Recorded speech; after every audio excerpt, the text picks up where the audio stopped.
Welcome to Better System Trader, the podcast to help systematic traders of all levels improve their trading. We'll give you loads of expert tips and practical advice on system design and validation, money management, trading psychology, and many other topics. Whether you're just starting out or a savvy systematic trader, we're here to help you improve your trading and find more success. This is Better System Trader with your host, Andrew Swanscott.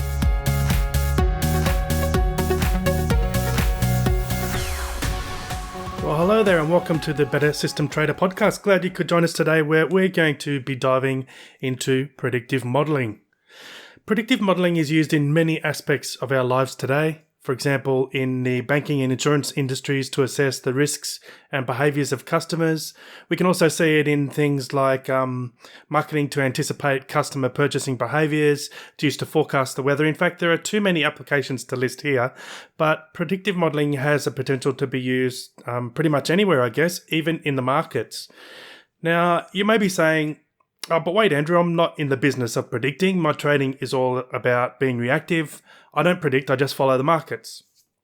Well, I'm not going to go into that argument today about predictive versus reactive, but before you make any decisions or judgments about this episode, I really do invite you to take a listen because we have a really interesting discussion about the predictability of indicators.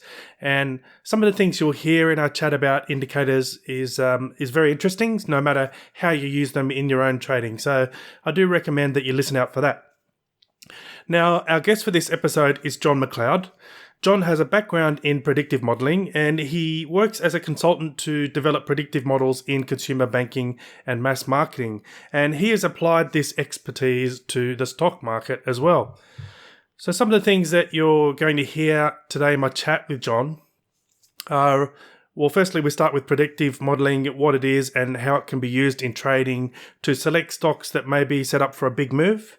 We also talk about using indicators as predictors, and there's three major conclusions that John has made by analysing the predictability of 160 indicators, and the results may surprise you, so look out for that. We also talk about the accuracy of predictive modelling, which factors can impact accuracy, and the easiest time periods to produce high accuracy predictions. We also talk about how data derived from indicators can actually be more effective as predictors than the indicators themselves. Plus, we go through a whole lot more. So let's jump over now to my chat with John MacLeod. Hi, John. Welcome to the show. It's really great to have you here. Yeah, thanks, Andrew, for having me on board. I'm very much looking forward to talking to you. Yeah, me too. So let's just get started a little bit in on your background first, just so that we can get to know you a little bit better. So how did you get started in the markets? Like, what was it that actually sparked your interest? Well, getting into the markets came out of a conversation with my accountant in around about 2002, where I was complaining about the performance of my two super fund accounts, and they were effectively going backwards when I was putting more money into them. So this accountant suggested I start a self-managed super fund, and then I can control my own dollars in the super, and it'll be cheaper for me to run. So getting access into that super fund, I then attended a very excellent course put on by the Australian Stock Exchange, which was three full in-house days over 3 consecutive weekends. During that time, I was also working in a professional consultancy developing predictive models, and this was in consumer banking, mass marketing, and it seemed to be sensible at the time, though I hadn't tried it, to apply predictive models to the ASX stock market. And the acid test would be, if the predictive algorithms didn't work, then I'd just abandon that idea. And it turned out that the advice from my accountant with the predictive analytics allowed me to grow my super and my personal accounts using the ASX stock market whilst I was in full-time employment. So I was able to survive the GST, and in fact I was a little bit in the black with the help of the dividends. And people around me were actually losing capital at that point in time, those people I was working with. Yeah, that was a tough period of time. I think we're going to dig into more about your predictive models and predictive analytics and in a sec. But just to give us a little bit more of a frame, what markets do you trade now? What time frames and things like that? So I use the Australian stock market, ASX, and I use just daily data to come up with my modelling. My trades, I hold them for anything from 1 day to many months, and this is enough to keep me busy all of the time. Yeah. Okay, and you've kind of just mentioned or alluded to predictive models in your trading. Is that your general approach to trading now? Absolutely. As my approach to trading is to almost exclusively use predictive models. They execute a scan on the ASX on a daily basis, pre-open, and they suggest candidate stocks for me to follow during the next few sessions. And on some days, I might get 3 or 4 candidates, whereas on other times, I might only get 1 or 2 candidates per week. On most potential buying occasions, I will stalk these candidates for a few days in order to get a low entry point. And it's important to understand with predictive models that we're given a general estimation of the future direction of the stock, whereas the actual entry is upon the setup and the opportunity occurring out of the price action. Right. And that may not occur for a few days. And after running the model, I actually may miss out on taking up a candidate stock because it didn't hit my limits. Yeah. Okay. Well, before we dig into that, the application of that a little bit more, let's just start with a couple of the basics just to get people up to speed. So can you actually tell us or define for us what predictive modelling actually is? In general, predictive models are designed to anticipate the future change in a situation relative to the current situation. So one example that people would be familiar with is the Weather Bureau, having collected all the data and information up until today, and they've been asked to forecast or estimate the temperature highs and lows for capital cities and rainfalls over the next 6 days. So predictive models are generally built from historical information up to and including the current time point, and for the purposes of estimating some time into the future. And this can be thought of as having a wide range of information today in order to estimate the likely change in price from today to some current point into the future. And then it may be 20 days, 30 days, or whatever. Yeah. Yes, I think you at the start you said that you developed predictive models. I think you said consumer banking in there. Now you've just also mentioned that predictive modelling is used by to predict the weather. So what other kinds of applications do we see outside of the trading and finance industry for these type of techniques? There are many forms of predictive models in use all throughout the world, and some of the examples, which are far from inclusive, and of course, the weather forecasting, are risk management in relation to consumer banking and insurance products, anticipating customer purchasing behaviours, and I've built models in that area, anticipating browser needs in order to position advertising on Google or YouTube. And if I want to go further, artificial intelligence that can synthesize the opposition chess players' strategies in order for a computer to beat a grandmaster. In fact, there's thousands of applications out there. If you go onto Google, you can see them all.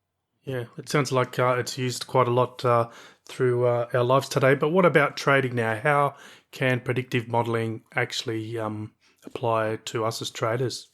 So my understanding that predictive modelling is the basis of many of the algorithmic trading models, or the algos.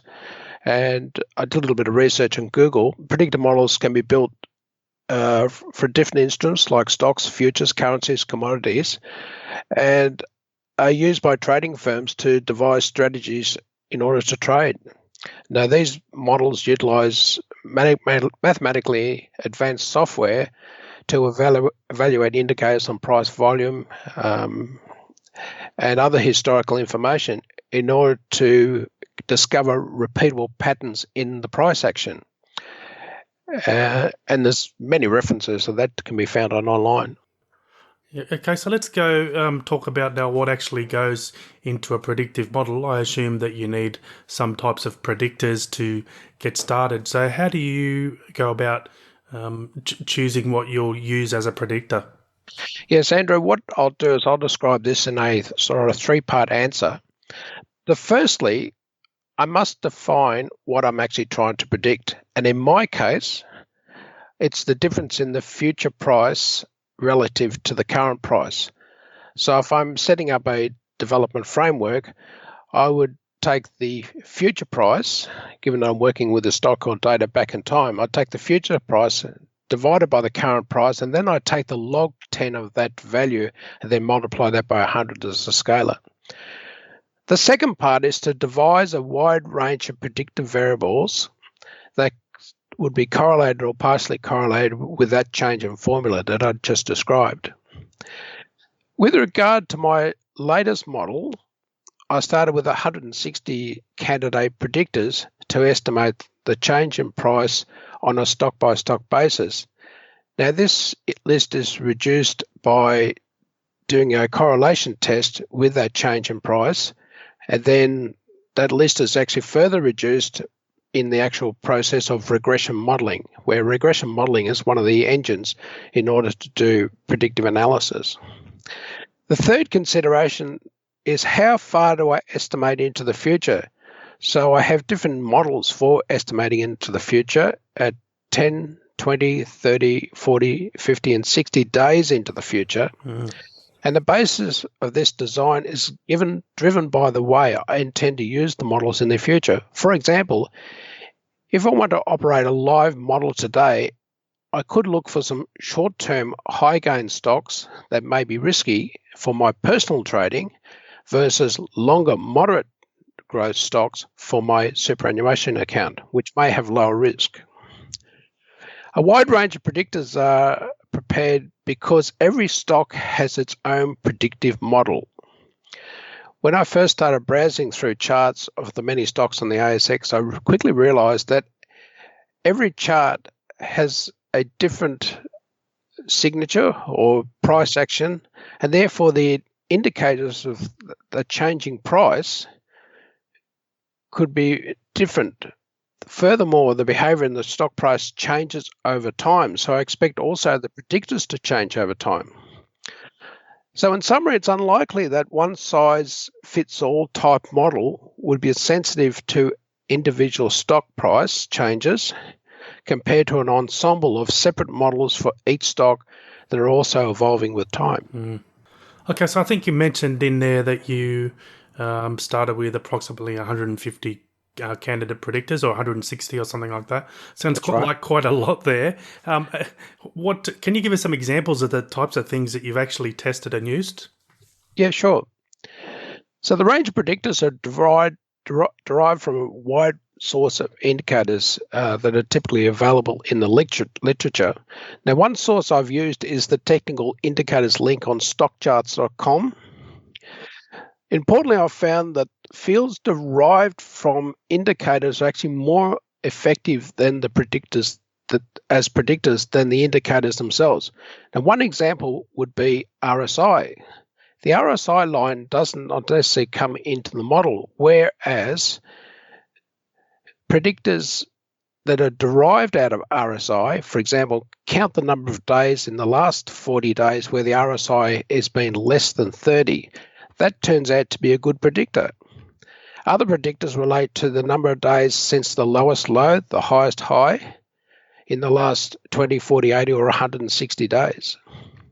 So it's important to understand if the model is estimating the actual change in the stock price beyond a fixed point in time, then the predictors must be measured at a point at or before that fixed point in time.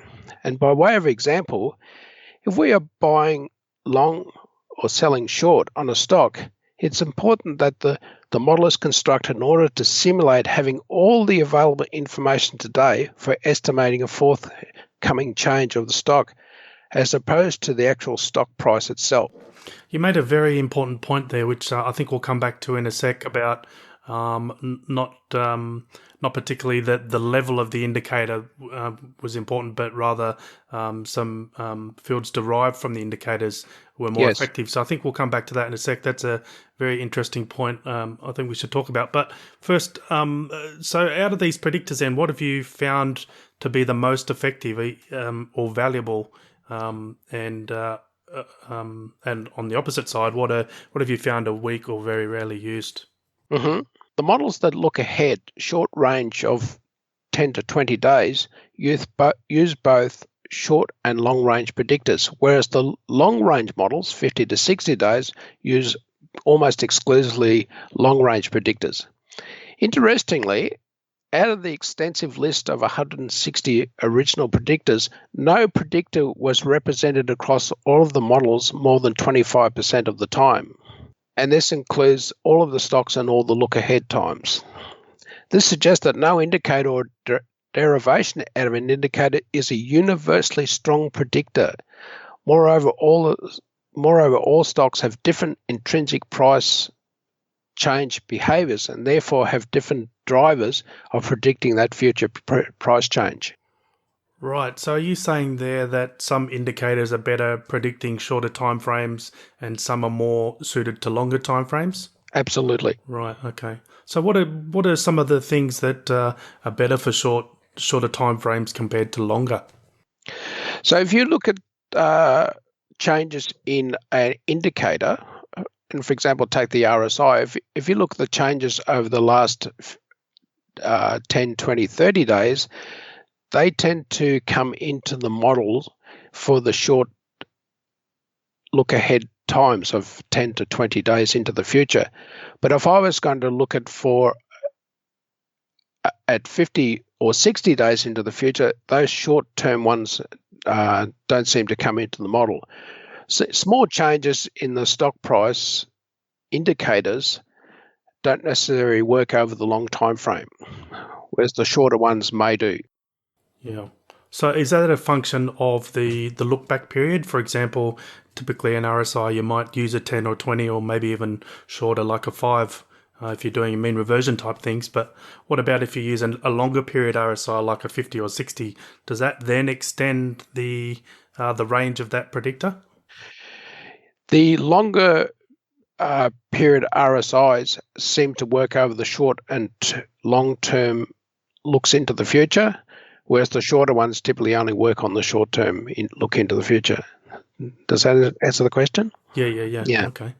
Now, you talked about combining these into ensemble systems. How do you go about actually combining the predictors into doing that?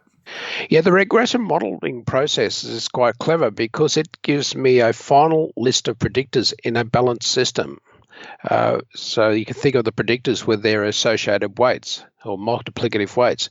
And this process removes any predictors that are highly correlated with one another or predictors that add no value in explaining the change in future price at a stock by stock or a time frame by time frame level. Yeah.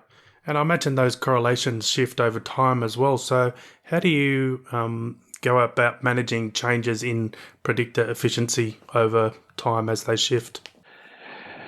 Predictors and the predictor weights are expected to change over time because the changing price behavior associated with each stock is also changing over time. Furthermore, the predictability of each stock is also expected to change over time as the whole market changes or the stocks themselves change. Each weekend, in order to take into account a change in market, each weekend I rerun and retune the model by shifting my historical window and updating it and bringing the data forward to make the model more relevant make the modeling as relevant as possible to the current market. So periodic tuning of the model always allows for a better opportunity of stocks being presented as candidates in a changing environment. So that's changes in predictor efficiency over time. But what have you actually noticed about predictors across different stocks? Because you did mention there that some stocks have different behaviours. So does that also impact which indicators work well with those? Yes, I've observed that the indicators, if I draw a line of the indicator and watch how it does evolve with time, then that indicator does change over time. So as the stock, for example, a cyclical stock waxes and wanes, then the indicator itself will also wax and wane as well. And that means that when I'm shifting my time series along, say, a 12-month stepping period, then you'll see those indicators also changing with time. So that's a good thing because the indicators are actually keeping up as current as possible with the changing market or the changing price behavior of that particular stock in that market. Yeah.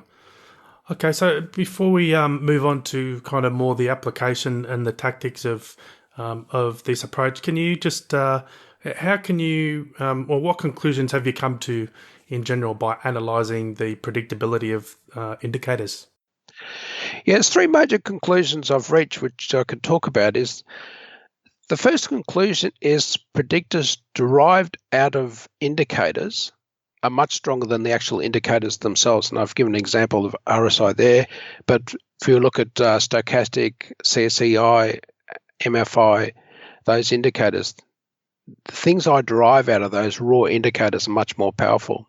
The second conclusion relates to earlier development of predictive models where I used in-sample historical windows of over 4 years. I subsequently found that in the more recent model developments, a 1-year in-sample development period yielded stronger predictive modeling. And all testing in order to come to that conclusion was using blind out-of-sample testing. And this conclusion is suggesting that in a changeable market, the more recent information is more relevant than the older information for estimating future stock price. The third conclusion is it's difficult to estimate the change in price at any time of any time period into the future of less than 10 days. And during my predictive modeling development, I found that estimating the change in price for 5 days or less into the future was equivalent to tossing a coin.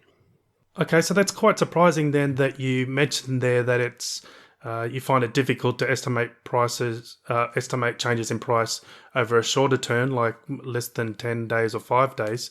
I would have thought it might be different to, might be easier to estimate shorter time frames. So what kind of accuracies do you see in these predictions going forward? Like how far out is the prediction accuracy something that you can actually use in trading?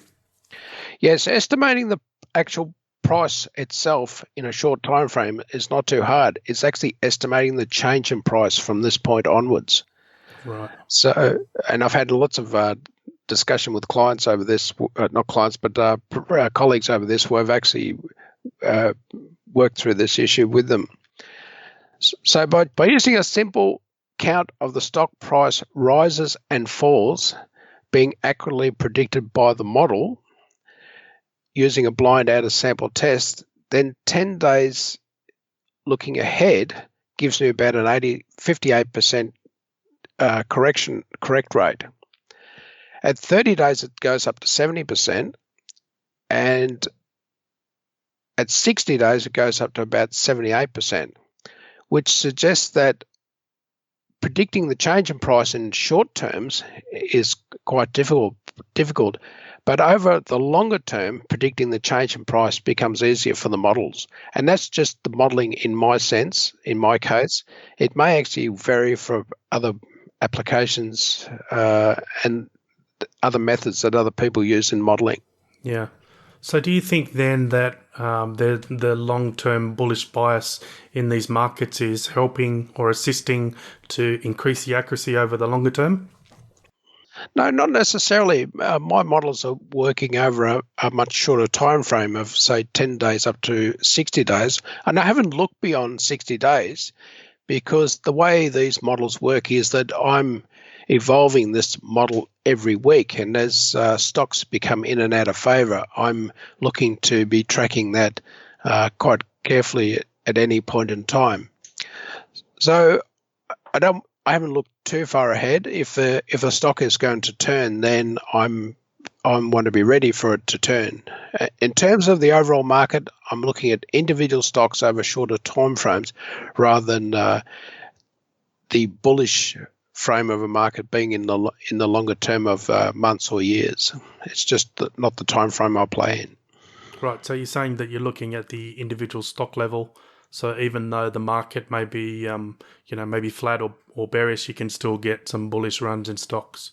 So Absolutely. Right. So what happens is that if the market looks like it could be going to turn, then my candidates that are presented on a daily morning actually dry up. And this actually happened in early February, when the 3 or 4 days before the correction on the US market, I was given nothing to play with out of the modelling, which was strange, and I didn't realise that the market may be actually about to turn, and in fact it did turn for a few days after that.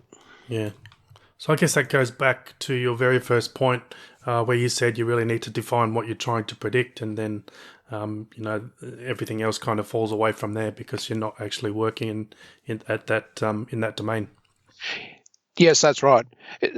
If someone wanted to play in that space, then it's possible that you could build models in that longer time frame domain.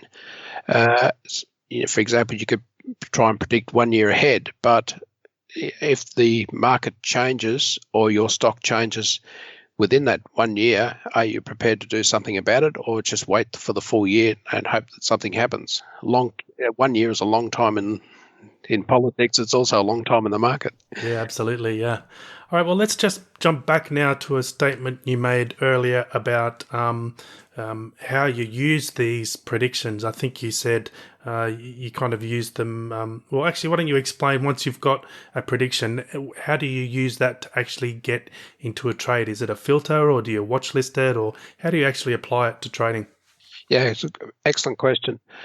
Any predictions that come out of the model, and I buy long on the ASX, and those predictions will be subject to a series of scrutinising steps. Firstly, the stock is examined using a 12-month daily candlestick chart to look for any irregularities in the stock historical price, especially the behaviour of the price. In case that behaviour is actually misleading the modelling algorithm, it is an algorithm that estimates into the future, but noisy data can actually play with these algorithms and give out the wrong signals. So they have to be gate checked before you go to market with them.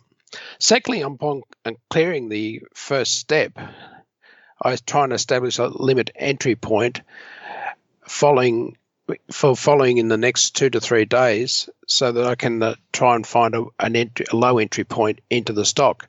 Now, this may involve looking at intraday buys and sell parcels and the parcel sizes, the short-term price direction, and looking for a buying opportunity where I can get in a little bit on the cheap. In the event that I don't get in to that selected stock because it doesn't fall down to my limit, then I'm reluctant to chase it higher if it decides to run, but I can always get another stock in the next 1 or 2 days. Yeah. So when you mentioned there that you look for irregularities that can impact the algorithm, what type of things are you talking about there? So if you look at the candlestick chart and you're looking for little rat tails that are likely to come down out of the bottom of the bars, then I'll be trying to establish a entry point where that rat tail might be only available for, say, half an hour or a few minutes. If my price is sitting there waiting, then I'll try and get in at that lower point. Right. So you're looking at getting in at a limit entry. Correct. Yep. That's right. And if it doesn't make it, it doesn't matter. I don't play FOMO, fear of missing out. Yeah. Okay. So have you actually tried to quantify the entries there? It sounds almost like you're using the predictive modelling to give you a watch list, and then you're using some discretion to enter and exit. Yeah, a loose method I use is that most of the time the stocks that I'm looking to enter are on the rise anyway in terms of their trend. And if I was to draw a line along the bottom bars or the bottom rat tails that come out of the ends of those candles, then I can come up with a loose estimate of where I think this stock could drop to over the next few days. it may mean in a rising stock I might increase that slightly from day to day. But after 2 or 3 days, if I don't enter the stock or it runs away on me, it doesn't worry me. I'll just wait for the next one. So earlier you mentioned that you adjusted you were previously using, I think you said, a 4-year in-sample period, and then you moved it up to a 1 year. Can you explain a little bit more about how you use these in-sample and out-of-sample periods in predictive modelling? Yes. In early versions of my modelling, I always try to use this longer span of data in the in-sample as possible in terms of the limitation of the software, which was to try and handle about 1 million records. So 4 years was typically what I was using, or a little bit longer. But in this recent development work, I actually found that if I decreased from 4 years to 3 years to 2 years to 1 year, I progressively got a more accurate model by using the out-of-sample tests. The out-of-sample, I just use a fixed point of 20 days. For example, if I was going to run this model by tuning it on a weekly basis, looking ahead 20 days or 4 weeks would be more than enough. So 20 days was fixed in order to keep my out-of-sample blind testing at a consistent point. So that allowed me to test the different in-samples, and that's how I came up with the most appropriate in-sample of 1 year. Also, it allowed me to come up with the most appropriate ensemble of different indicators or candidate indicators to go into the models. Okay, so if you're doing a full rebuild every week, and you just happen to be in a stock already, and it doesn't come up on the next week's scans, how do you manage that? Yes, it's important to understand that the prediction coming out of the model is, in fact, an estimation. The more important factor is actually the price action. And there's 2 ways I could take that opportunity. The model has suggested that the stock is about to turn. If the price happens to really rally, then I would look to exit almost immediately, because I'll be looking to get out it with a bonus. If the stock is looking to sort of travel sideways, I may be patient and wait a few days or even 1 or 2 weeks. But at the end of the day, it's the price action and the bars, and the more recent bars of the last 2 or 3 days, that is going to drive my decision whether to exit or when to exit, as opposed to the estimation of the model. And I'd also look at the next week's model run to see if it was still maintaining a suggestion that the price could turn on this particular stock. Yeah. Now, this ability to predict, to model predictions in stocks sounds great, but there must be, I'm sure, there's some strengths and weaknesses to this approach. So, can you kind of explain some of the main strengths of predictive modelling and perhaps some of the weaknesses as well that we need to be aware of?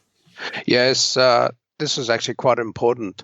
The algorithm, in terms of strengths, the algorithm does make consistent, non-biased decisions. So scanning the market every morning turns days of work into just a few minutes, and invariably finds stocks that I would not have found otherwise. Next strength is taking a stock from reading press or forums and if that stock is not recommended by the model, then invariably the decision to buy the stock will be stupid and most of the time costly. The model is actually much more astute than rubbish that you'd read in forums, for example. And probably everybody knows that. Yeah. The modeling is not human, and therefore it's not blinded by human fear, exuberances, or other emotions, or having a bad day. Now, there are weaknesses in predictive modeling, and this is very important. The modeling can only provide an estimate of the future change in price, and therefore it's not a precise position of what the price is going to be, because we are looking into the future.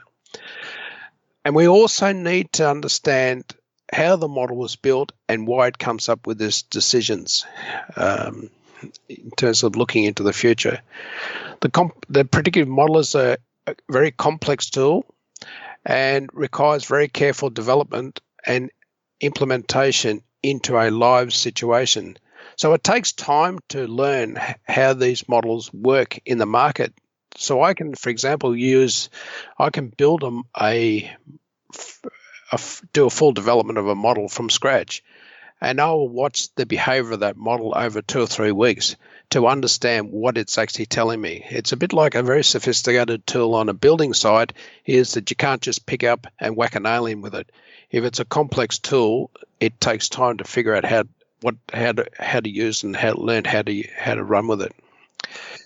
In order to build a model, a high level of technical understanding is needed around developing models, and you also need to understand the marketplace which you're going to apply this model.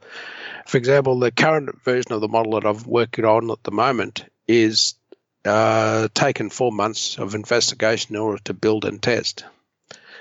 And the final point is, which I've iterated a few times, is no model is a perfect predictor. It is an estimator. Yeah, some good points there. So you mentioned that predictive modeling is a complex tool, which made me think about what tools do you actually use to create your models? So I'm a little bit old-fashioned. I've been using for a long time Visual Fox Pro version 9. Is that still around? It is, and it still works well as a good database facility. Most people, I think, today that are in this game are using Python. But there's many other good database tools out there. SQL, the Microsoft has got other database type tools. The actual predictive modeling engine, I use R. So there's a LM function in R, which is used for predictive modeling. And then if I want to do graphic or prepare papers to consult with colleagues, I'll just use Excel just to have the graphics in a nice ordered form. Okay. All right. Well, one final question now before we start wrapping up for today. For Yes. people who wanted to learn more about predictive analytics and how to build predictive models, what would you recommend they do? It's hard to say. To do predictive modeling, you would really need to try and look for an online course, or perhaps do a predictive modeling course at an institute or a university. There are some good courses online, and one that I very much enjoyed was a lecture from Stanford University put on by Andrew Ng. Was this Andrew? And Ng is NG. And there's also online you can actually find tools with around Python RStudio, which are also used in predictive analytics. There's a lot of information out there. The trick is to understand it to a level of competency, but also understand what you're actually trying to model in the marketplace.